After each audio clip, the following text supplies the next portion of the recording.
It is the 13th of September 2021. Thank you so much for still keeping it on UBC TV this early morning at 5 minutes past 9 a.m. My name is Sharon Chomjisha. Now today, Uganda passed the Data Protection and Privacy Act 2019.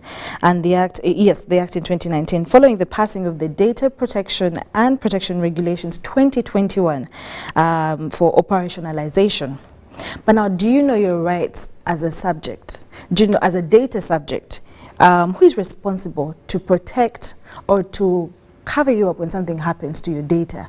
What do you do when something goes wrong? Well, this and more is coming up in our discussion with Mr. Namara Keith, a partner with W. Muhumuza and company advocates. Thank you so much for still watching Good Morning Uganda Extra. A very good morning, sir. Good morning. How are you? I'm okay. How are you? I'm good. How was traffic out there? Traffic has slowed down a little. I am impressed because the road network has improved, so traffic has been a bit smooth. I actually thought because of more construction going on, then you have more traffic happening. But yeah. If you say it has improved, then kudos to the government of Uganda Ministry of Works. Now, we are here to talk about data protection. What's data protection? What are you even talking about? Data protection is a broader topic. I think that it might serve the purpose for us to break it down into about two sections. So data protection involves data security, but it also involves data privacy. So those two are subsets of data protection. Data protection is the bigger umbrella, but under it there is data privacy, but also data security. And those two are sort of related, and that's how it comes out to data protection. I think later on in the program we'll be able to break down those two concepts in terms of what data security is, but also what data privacy is. I think we'll just take a few classes back, and you might help us because you're a lawyer. What is even data? Because we're talking about protecting data, but which data are we talking about protecting here? Yeah, so that's an interesting question. The definition of data has not been cast in stone and hasn't been broken down by any law or anything. But I think for purposes of this discussion, the Data Protection and Privacy Act attempts to define what personal data is. And for purposes of this discussion and privacy discussion, we're looking at personal data. Personal data is that when you look at it, it can give you an idea of who the person is. For instance, if I look at a name, and these are different data elements that I will give out as examples. If you look at a name, Namara Keith, that can definitely tell you who the person is. If you look at age, or telephone contact, or an email address, those data elements tend to lead you to someone behind that data. And so that's the definition of personal data in the Act. But the definition of data in itself is broad. It can include images, it can include words, it can include videos. So data as a concept is bigger. But for us to limit it to the Data Protection and Privacy Act, we'll be discussing personal data. Okay. Personal data, inclusive of everything that sort of describes an individual. Absolutely. When you're going to open up a bank account, you're asked for those details. When you're going to open up, to take a child to school as well, you ask for all those details. When your child is doing PLE or UNEB, whatever, in every place it just seems like you have to keep on giving this information. So your information is actually a bit of everywhere. So long as you're in a country and a citizen and you need a certain, you're partaking or you're part of a certain system. Yes. How is this then a problem? Why was this law even in the first place passed and is in place to protect people? Because we just feel like, I mean, everyone is asking for it, please give it. Yes, so that's also an interesting question. In fact, you will remember that our Constitution in Article 27 provides for the right to privacy. Now, the right to privacy therein is to privacy of an individual and their property. So you're not supposed to go about searching someone's house, for instance, without permission, or you're not supposed to dig into someone's details, computer, or whatever it can be, to seek out their details without their consent. So that's a right enshrined in the Constitution. There's also international conventions that enforce this right. For instance, the United Nations Charter on Human Rights, the Charter on Political and Civil Rights. So the right to privacy has been given that significance. And the Data Protection and Privacy Act, for the very first time, I think breaks down that right to privacy in ways that we have not seen before. So it's that right to privacy that is being emphasized when the Data Protection and Privacy Act requires some things like consent. For instance, when I was coming in here at UBC, I was asked to write in a book my details, my name, my contact, and where I'm coming from. What I didn't see was them asking me for my consent for that information to be collected and processed. So that's part of what the law requires, and I think that's why it is in place. How do you manage personal data that you have collected from individuals? How do you process it? How do you share it? And how, most importantly, do you protect it? So how is it then protected? So the Act gives obviously basic minimum ways of how you can protect this data. And it goes to, first of all, how you even collect it. Yes. So do you have the legal basis for you to collect this data? What do I mean by the legal basis? Do you have the consent from the data subject to collect this data? Are you excused under law, for instance, if it's a legal obligation for you to collect this data? We have organizations like the Uganda Revenue Authority, which are mandated under the law to collect your personal data. So if you don't fall in those excuses as a legal basis for you to collect the data, then you shouldn't be collecting it. Because if you do collect it, then you're going against the Data Protection Act. Has there been any collection done without falling in those departments or organizations like you've talked about? Yes, it's a bit rampant, if you ask me. I just told you the example of coming in here. And there's so many other institutions that require you to fill in details about your personal data, and they don't have consent for that.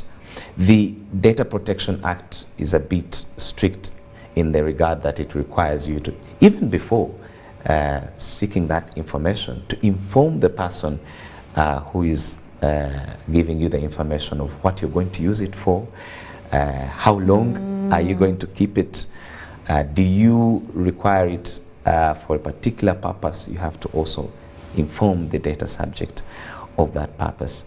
So there's a lot that has been going on in terms of collecting data, processing it against the law. And I think it takes a bit of awareness for the entire country and the entire public to be at par with the Act. So why do you think there's a laissez-faire attitude when collecting this information? Because like you said, there's no place that you're going to go right now, or an organization whose gates you're going to enter without them asking you to register. And yes, some might give you an explanation. I haven't actually seen anyone give me an explanation as to why I'm signing in or something. So why do you think then there's like, you're sort of obligated, like you sort of have to, you just have to. Why do you think there's that sort of attitude? So I could maybe tie it down to two reasons. The first one being that there has not been enough awareness, to be honest with you. The law came in place, excuse me, in 2019, and the regulations in 2021. This is just about 1, 2, 3 years ago.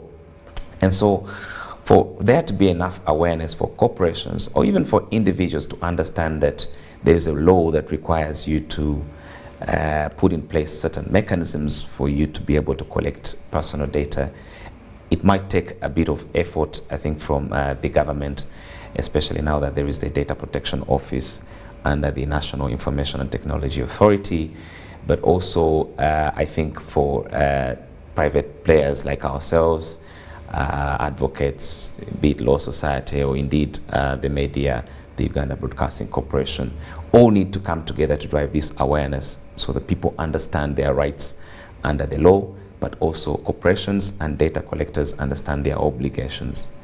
But the other reason I think it's been rampant is because there is what the law calls legitimate interest or contractual obligation there are things that you have to do with personal data. I'll give you an example. If you're a financial institution, for instance, and I'm glad you mentioned this earlier, you have to help the customer keep their money, you have to help them transact. But how do you do that without their personal data? So it becomes very tricky for corporations to be able to do what they have been contractually obligated to do, but also maybe even what they are legally required to do under any laws or any public requirements. So because they have to give service using your personal data, they find it inevitable to process it, even without the necessary consent furnished by the data subject. So those two, I think, are a combination of why there's a lot of usage and processing of personal data without necessarily seeking consent. I understand the Act is a bit, I don't want to say young, but 2019 and then 2021. Yeah. But then I remember during the time of COVID-19, which we sort of discussed a bit earlier, but in COVID-19, there was information flying left, right, and center. Oh my God, because you're sick, then, well, cars were fetching people from their homes, so somehow your home is now known. And some people's details were also, you know, put out there because they're looking for people who might have contracted the disease. But you also had, I remember the president said, you know, whoever is taking a border, please get onto that border. Once you reach wherever you are, borders should have notebooks. Write in your names and details and where you're coming from. Data protection you're talking about right now. Yes, there was that time, but then isn't that like one of the times where you're sort of breaching, you know, if there's an act in place, or the law in place? Yeah. It's a careful line for me when it comes to situations like COVID. COVID-19 was a unique situation. Yes. Yeah, a pandemic that no one anticipated. And I think that in cases like those, if there is no state of emergency declared, so that we don't have to worry about violating laws, if that is not done, then you have to dig into the Act, see what are the exceptions that someone might rely on to be able to overcome situations like COVID-19 without necessarily breaking the law. And I think some of those exceptions do permit data collectors to be able to process information even without seeking consent. If you look at situations of national security, situations of pandemic is a public concern because if we don't know you and your contacts, the likelihood of COVID spreading further is imminent. So as a government, we take measures to be able to collect that information, trace out your contacts and be able to treat them in order to prevent a bigger cause, which is a public concern, as opposed to a private law on privacy. So there are some exceptions that are permissible. Does the law have the exception? Yes, actually the law does have the exceptions. Among them is if you have a legitimate interest. Like I told you, a legitimate interest is a tricky discussion because who determines what a legitimate interest is? And what is a legitimate interest? Exactly, yes. Who determines? Yeah, so who determines is pretty much reliant on the person collecting the data because they have to demonstrate that they have an interest to process that data. Let me give you an example. I have had situations where we are requested for information about our academic performance that stretches years back after we've left high school or even primary school in some cases. So there is also at the same time a requirement for a data subject to require someone who collected their data before to delete it so that they are forgotten. In some cases, it's referred to as the right to be forgotten. So how do you juxtapose those two and be able to come out with a solution in case you need that information? If you go back to that institution when you have deleted their data, how do you get it? You will not get it. So that institution would have a legitimate interest to keep that data for that purpose, because in future you might need it. So when certain corporations prove that they have a legitimate interest to keep or process your data, then they are permissible under the law to do that. That's one of the exceptions.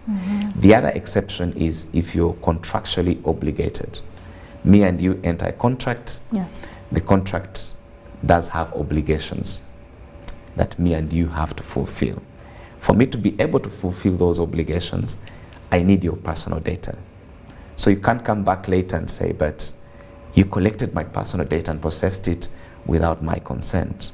No, but I had to because of a contractual understanding that I had with you. So that's another exception.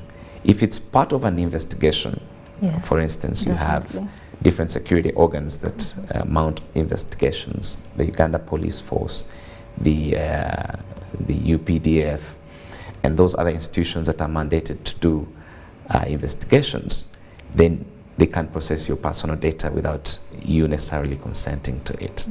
There are other exceptions to do with, in case, actually, if you have given consent, obviously, you will have your personal data also processed. So yeah, the law does provide for those exceptions, and it's important for someone to be keen on whether they fall in those exceptions Yes. before they go ahead and process that, Yes. that I know information. you touched a bit of everything, but what are the data privacy obligations? So data privacy obligations are, in most cases, on data collectors. So data collectors, first of all, the law requires you seek consent before you process personal data. So do you have that permission from a data subject for you to be able to collect, store, and process their information? Number one. But number two, it requires you to inform the data subject why you're collecting that information. Is it mandatory, or it is something you can Do without. do without? Number three, what are you going to use that information for? For how long are you going to keep that information? What purpose is the information being collected? All those requirements are on the data collector to be able to explain to the data subject. But also the other obligations now lean the side of data security. If you've collected this information, can you demonstrate that you have enough checks, enough protection measures so that this information does not leak? So you have to be able to demonstrate to the National Information Technology Authority or the Data Protection Office that you have mechanisms in place that protect data from being breached. And I know that the law permits the authority to do audits on your systems and processes so that you're compliant. So these are obligations that are visited on the data collector. There's very little from the data subject in terms of obligations, as you could see from the Act. Yeah. Well, what do you mean there's very little? The data subject is not required to worry about how they store their information, obviously, because you're in charge of your information. When you give it, it's now when the it's- obligation shifts Yes. to the person you've given it to. So the law doesn't pretty much impose a lot of obligations on the data subject per se, because the data subject is the person being protected here. They are the one on the, I would say, The lesser losing end? advantaged position. Yes. Ah, okay. So the requirements of those obligations, most of those obligations are vested on the data collector, because you're the one who has a lot of power when you have extracted information Yes. from someone. Yes. You could potentially use it for anything, for instance. You talked about the National Data Protection Office that I think is now existing Yes. to protect people's data. What happens if I don't feel like my data is protected? So you can actually make an appeal to the Data Protection Office. Remember, this office has now been established, it's fully fledged, and you can write to them, you can approach them in case you feel that your information is not being protected. You could also report data breaches to this authority, obviously. And so those are some of what you can do for you to be able to get attention if you feel that your data is not being protected enough, or there's a breach that has not been that has not been addressed. you can approach the Data Protection Office to be able to get that assistance. But obviously, I think the beginning step is with the organization that has the data. So if you've given your information to, and I use this as an example, the Uganda Broadcasting Corporation, then if there is a problem, it's important you begin with the Uganda Broadcasting Corporation before you go to the Data Protection Office and escalate the matter further. So if you work with your data collector, maybe a breach can be addressed at that level before you escalate it to the Data Protection Office. So as a data subject rather, you have two options. You can seek redress from the data collector, the corporation you've given your data, or you could approach the Data Protection Office to be able to get assistance. You work with a law firm. Are there any cases that you've had where people actually have complained and they've sued or taken these matters further because they feel like they've been violated? Yes. Data protection becomes a concern, especially when the data that has been supplied is used for an illegal activity or injures the data subject in some way. So we have handled cases at our law firm that relate to data breaches and use of that information in a way that disadvantages the data subject. But most of those cases, I think the best approach for us to have been able to arrest them was that we would have that conversation, the start conversation with the organization that was in charge of this information. How did it leak? What can we do to respond to that leakage?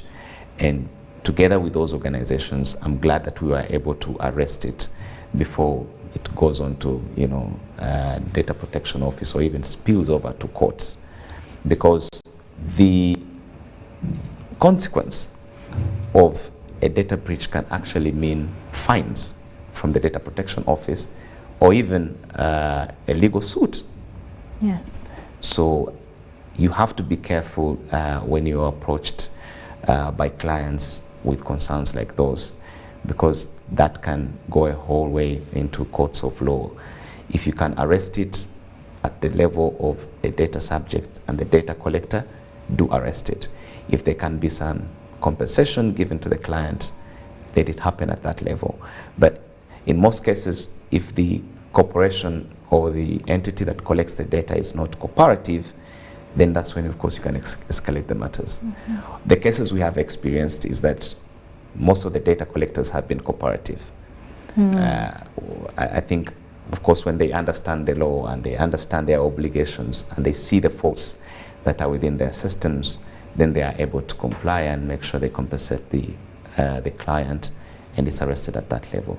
But I can tell you that as a law firm, we predict that there's going to be many more suits that come out as a result of data breaches and data leakages. You remember not long ago, I think there was already an incident involving Safe Border where the Data Protection Office issued caution to Safe Border to be able to manage personal data better.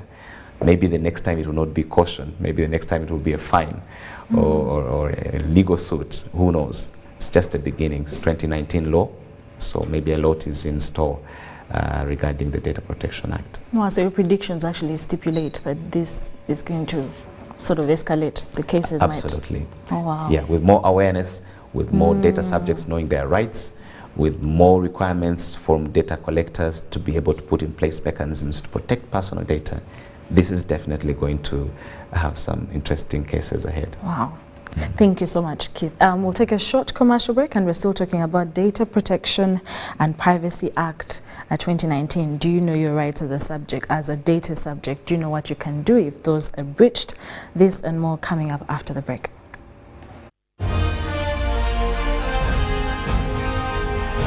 Live from UBC Studios in Kampala, this is Good Morning Uganda Extra.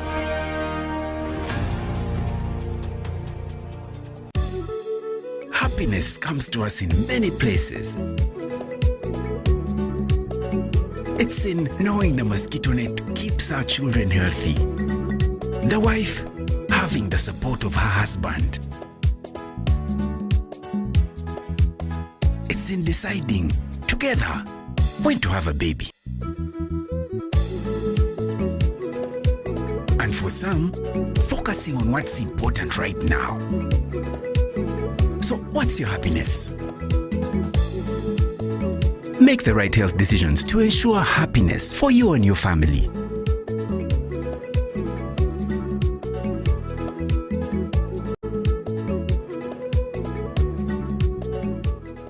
Forget last season. Forget the oohs and the ahs. Forget every moment that stole the show. Because the real show is here on GoTV. It's the new season. It's action-packed and it's going to be non-stop football. With over 1,000 games from more than 7 leagues and cup competitions plus a World Cup. Make sure you get the best seat in the house this new football season. Get a GoCoder with 1 month of GoTV value for only 25,000 Uganda shillings and enjoy non-stop football. GoTV Uganda. Love it. Logical, deeper conversation. How many teachers in Uganda did you consult? But there's a mistake we are making. Which is good. Which is good. Which is good. Which is good. We went to this school, we ran it to Western, we ran it to Northern, we ran, then you come. Isn't that an achievement? Objective and non-partisan. Honorable Minister, there were a number of points. I want to start with you. Straight from the hearts of open-minded men and women. Money tends to move faster at night. So when people are not counting, Don't take it for granted. Candid and authentic. Because Uganda is not Thailand. That's not correct, and we should stop that kind of mentality. So what I'm saying that's is a trick question. Don't answer. I'm not getting into that. I'm not getting into that. Tell him you speak Luo. I think that's where we are beginning to have a problem. I think what is going to kill the parish model are all the misconceptions of how it's supposed to run. I know that the Prime Minister is listening. Behind the headlines. Charles, let us agree. We liberalize the economy. We are several nations put it together. Why don't you appreciate that? What if it fails? I'm happy And to he's a good lawyer because Amin is not in power. The parish development committee is functional. It is there. That there is a parish chief, that the beneficiaries do exist. So we look at expenditure, we don't look at revenue. And that is the challenge we are giving them from Minister of Finance. Your fountain of new knowledge, flowing into the mass body of knowledge. First get the knowledge of Bukedia, how they want to be modernized. Every Wednesday, 10 p.m. on your public broadcaster. You return money to the treasury, which is meant for the people. UBC, inspiring Uganda. Live from UBC Studios in Kampala. This is Good Morning Uganda Extra.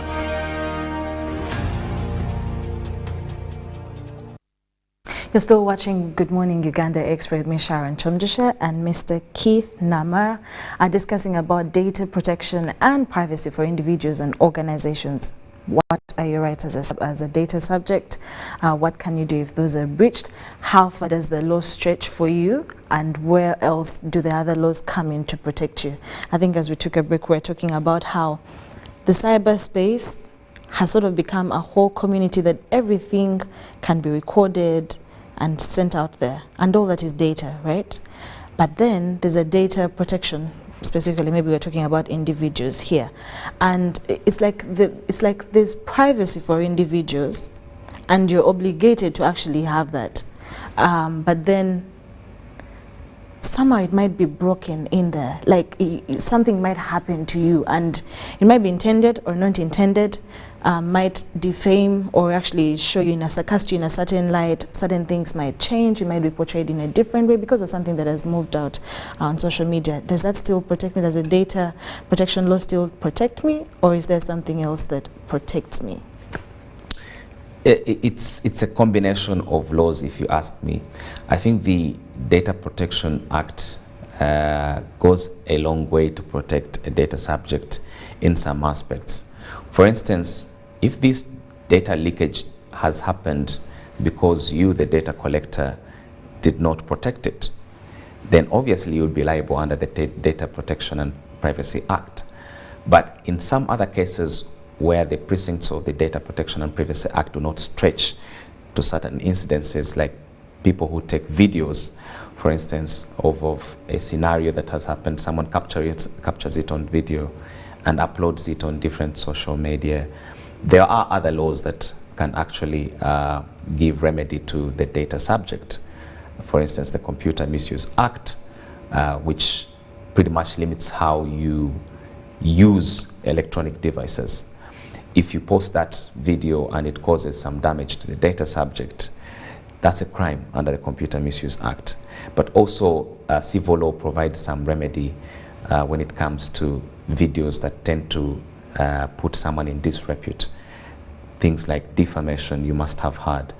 If a video is posted out there and I feel that it demeans me in the public, it has been communicated to third parties, and third parties now look at me in a different way, like they have looked at me before, then I have a right under civil law to take you on and actually seek compensation from you for the damage you have caused me.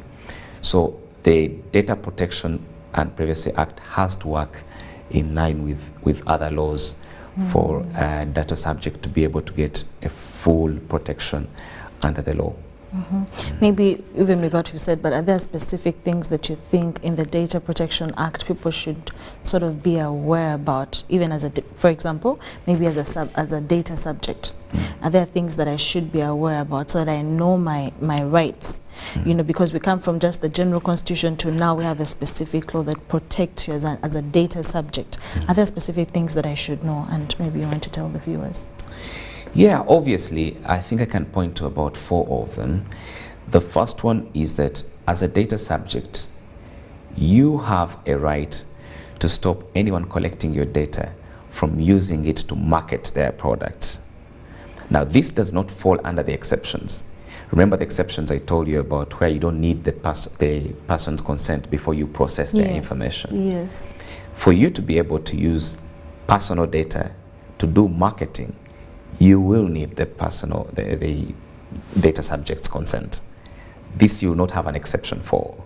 So I think that data subjects should know that this is a right that is given under the Data Protection and Privacy Act. There has been a lot of adverts that are sent to our phones, to our emails, that are sent to your channels, depending on the information that is out there that has been given to different data collectors. And this information is marketing. They are sharing with you their products, they are informing you about their services. You will need consent from the data subject to do that. If you don't get that consent, you're violating the law and they could seek redress against you.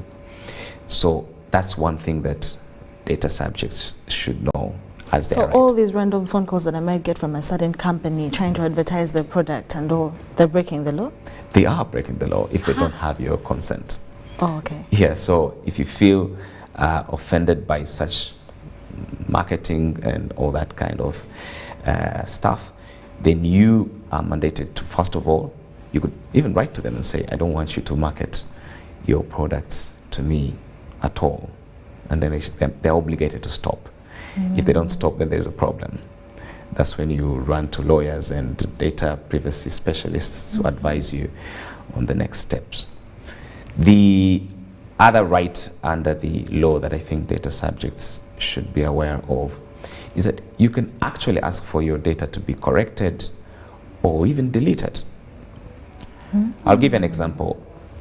I have previously gone by the name Keith Namara without the Charuzi name. Yes. So information that I gave my detail as a name would have Keith Namara. But then I later changed and added another name, Keith Charuzi Namara. So I have a right to write to that organization and tell them, you need to correct my data. My name is now Keith Charuzi Namara, as opposed to Keith Namara. Then they are obligated to correct that data. With also information that shows that you're indeed moved from Keith Namara to Keith Charuzi Namara, right? Oh, obviously. Yes. Yeah. So you went through the law, national ID, you changed everything to Keith Charuzi Namara. Obviously. Okay. Yeah, they have to vet the request. Yes, yes. Yeah, they can't just take it on face value that I have changed my name. They need to ask for proof, obviously. And the process for changing the name is known at that level. So the other right is you can ask them to delete it. But like I said earlier in the program, you have to be careful about this deletion. In some cases, it's referred to as the right to be forgotten. You don't want your information to stay with that data collector anymore. You have to be very careful with that, because at some point you might need the information. So when you go back to them and they don't have your information, then they can't help you. So you might want to be careful with exercising that right. But maybe in terms of the data excesses, if you're a data collector, don't collect data in excess. Information that you don't need, for instance. I've seen some institutions that want to offer services collect data about ethnicity, data about things that are not really necessary for the purpose which you're going to use the data for. So those excesses, you could have them deleted by the organization that collects them. They're not even supposed to collect them in the first place. So that's another right that a data subject can have. The other right I think that the data subject has and should know is the law has classified what they call sensitive data. Sensitive data is data about someone's health, health records, someone's financial information, and that kind of data is termed as sensitive data under the Act. And that data is not supposed to be processed without your consent. So if you have information you're giving to these different hospitals, information you're giving to different financial institutions, that is a different class of data that is sensitive as such as defined in the Act. And you should be able to give consent before that information is processed. Sometimes I guess certain people fall prey, because I've seen, for example, data of, I don't want to say an average Ugandan, but for example, some people from government hospitals or public hospitals fall prey of this, that yes, it is sensitive information, I don't want my health records out there, but then the whole world gets to know that I'm maybe suffering from HIV and AIDS and all these things that are personal, and maybe I'm not even comfortable telling the whole world. So it's like a certain population or a certain category of people that I feel like have been disrespected by actually sharing their data. Yes. Yes. And for such people, sometimes they don't have the right information, which I'm glad that now we're doing and telling the world out there. They don't have the right information, or they don't even know what to do. Yes. So there are cases, and very many of that nature. The way we offer services, especially when it comes to things like health services, things like financial services, even legal services, because there's a level of information, there's a high degree of sensitivity of the information given to a health worker or a bank or even an advocate. Our different professions have tried to train us in a way that we should treat this information with the confidentiality it deserves. But unfortunately, we're not all that ethical. So in cases where you have the violation of that confidentiality, it can be catastrophic. Imagine if your health information is shared out there, your financial information, or any information that you share with an advocate about your private life. That can be catastrophic. And in case that happens, then what do you do as a data subject? You need to seek redress. If it is something that has happened and is in the precincts of the Data Protection and Privacy Act, I already told you the channels you can use. Talk to the data collector. You have the Data Protection Office at the National Information Technology Authority, but also you have the courts. So where you feel that there has been a breach, you can address it through those channels. And it goes to the other professions as well. If it doesn't fall in the precincts of the Data Protection and Privacy Act, you have the Computer Misuse Act, you have the Electronic Transactions Act, and all those acts that can help you seek redress. Yeah. Now, if we're to assess, does it look like actually the Data Protection Act, people have been complying, or there's compliance when it comes to this act? I should say maybe compliance is beginning to sprout gradually. And the reason for this, like I earlier mentioned, is awareness. This is a law of 2019. The regulations have only come in 2021. So you'd expect organizations to also prepare to be able to be compliant. They have to do impact assessments in their systems and processes, see where the gaps are. Look at the data protection requirements, look at what you have. Do you tick the boxes? If you don't, you might now begin to take steps to reorganize your systems and processes to be able to be compliant. The Data Protection Act requires different corporations to have a data privacy officer. Do you have the data privacy officer? If you don't have one, then you need to appoint one and inform the authority.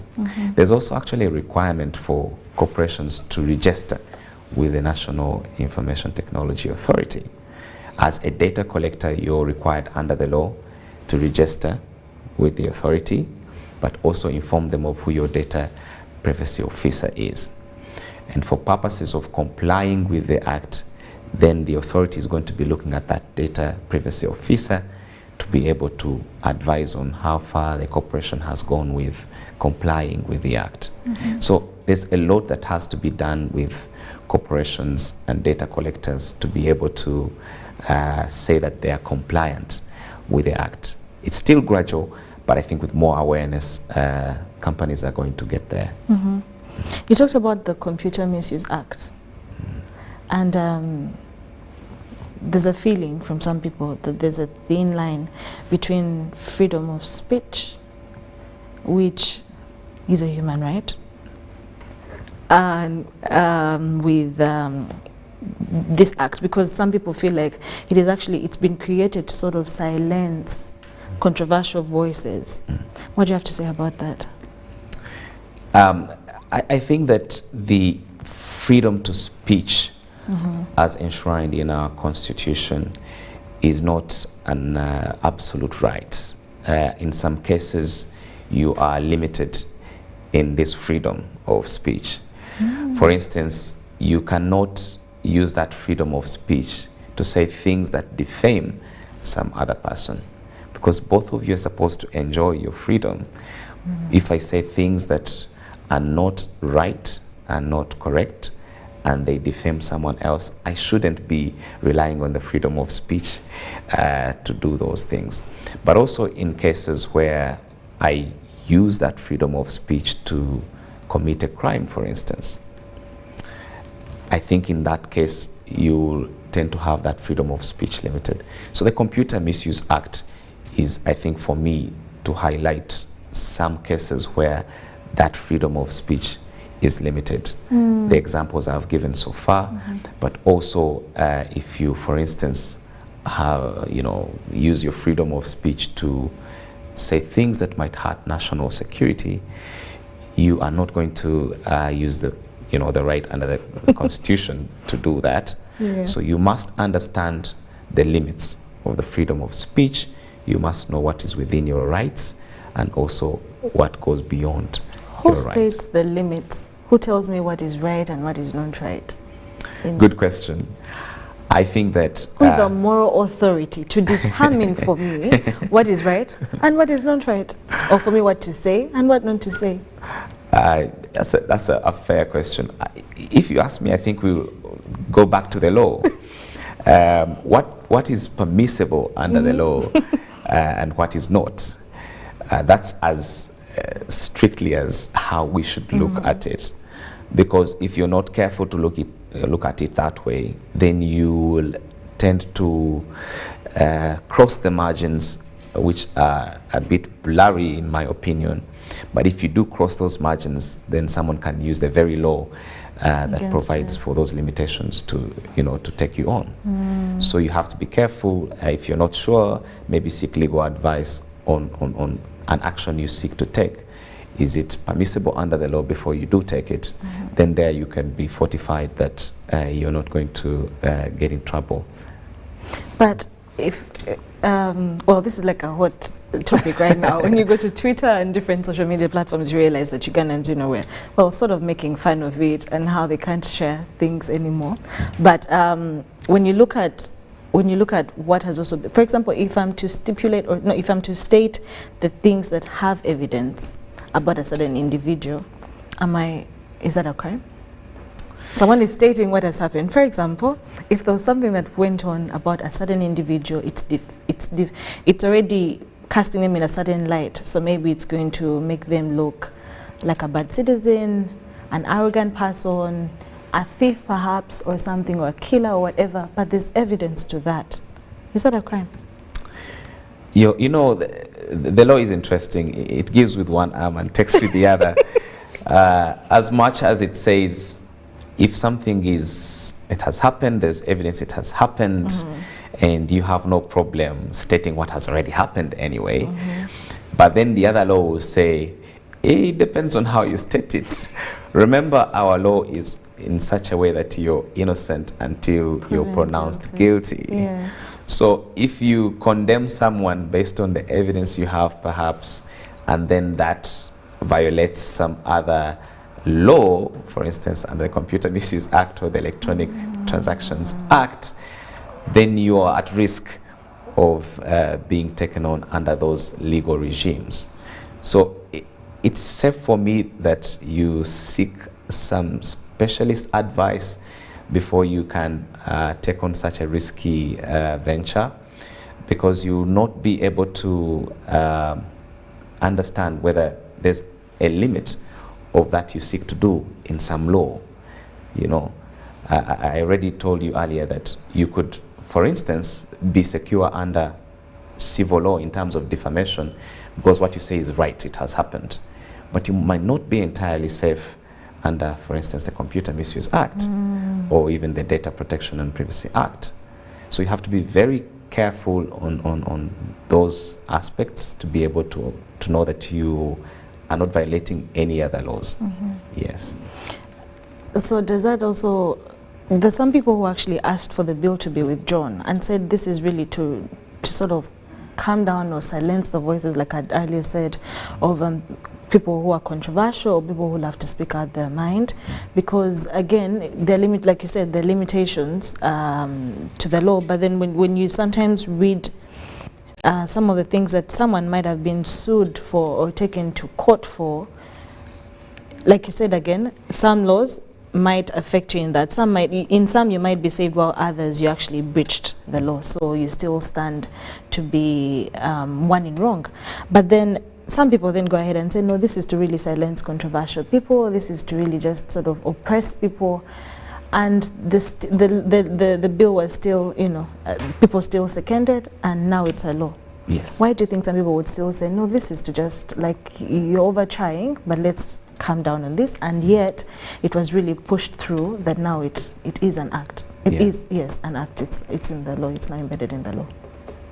Yeah, good question. I think that going back to our Constitution or even some other international conventions like the United Nations Charter on Political and Civil Rights, they do tend to emphasize some rule of law to some extent, especially when it comes to the freedom of speech. Laws like the Computer Misuse Act and other laws that people have not been comfortable with, in my opinion, I suppose they could even challenge them at the time they were bills that they sought to bring them out. You have a platform where Parliament, during the consultations, before it comes up with a law, is required to consult the public on what they think about this law.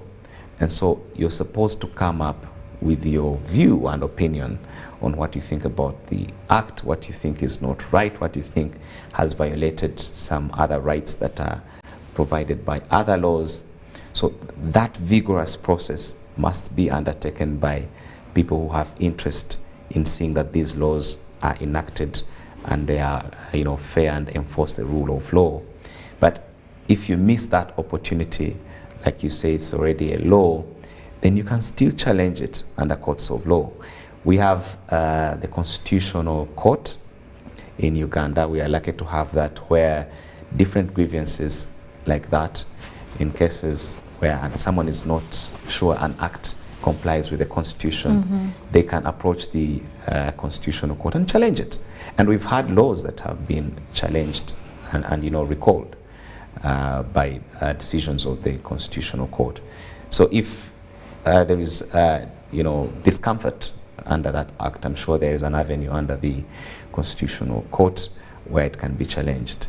And if it's actually to that magnitude, it's not going to be long until we see maybe a challenge mounted in the Constitutional Court, and the provisions of the Computer Misuse Act subjected to the Constitution and sort of vetted to see if they pass the test. Yes. One of the penalties is that if someone actually ever gets convicted for breaching this law, they cannot stand for public offices within 10 years.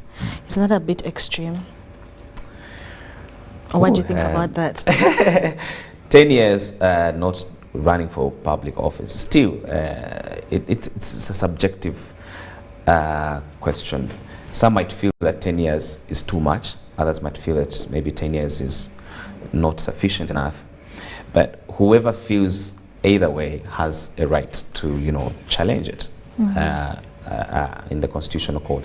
Unfortunately, it's already law. Whether it's fair or not, you have to comply to it, or face the consequences. So for anyone to be able to change that, they have to now mount, unfortunately, that challenge in the Constitutional Court for it to be recalled. Or if it is, another law comes up under Parliament that repeals it, then the better. But for now, it looks like we only have the Constitutional Court to go to. Okay. Lastly, and because you're a lawyer, so is there any law that protects the office of the president or the first family, actually? Because we've seen some people also penalized or convicted of crimes, and emotionally, certain Ugandans, it is non-right, but is there any law that protects them? Yeah, first of all, those are Ugandan citizens, so they are subjected under Ugandan law. So if there is any law passed in Uganda, it's for all Ugandan citizens, including the first family. You have to also understand that there are a bit of exceptions under the law when it comes to the person of the president, because he has immunity as long as he's in office. So some laws might not apply to him because of that immunity. But as far as family members are concerned, these are citizens who are subjected under Ugandan law, and any Ugandan law can be able to apply. Yes. Well, thank you so much, Mr. Namara Keith. We've had a great time to understand the data protection and privacy for individuals and organizations. We hope you're out there and you've learned, your rights as a data subject, what you can do in case those are breached, who to go to, where the office is, to also understand that you don't have to give your information to everyone that asks. Because you're a citizen, you have laws that protect you, and you can actually proceed to the court if you feel like those have been violated. My name is Sharon Chomjisha. Thank you so much for watching. Good Morning Uganda Extra. Have a good morning.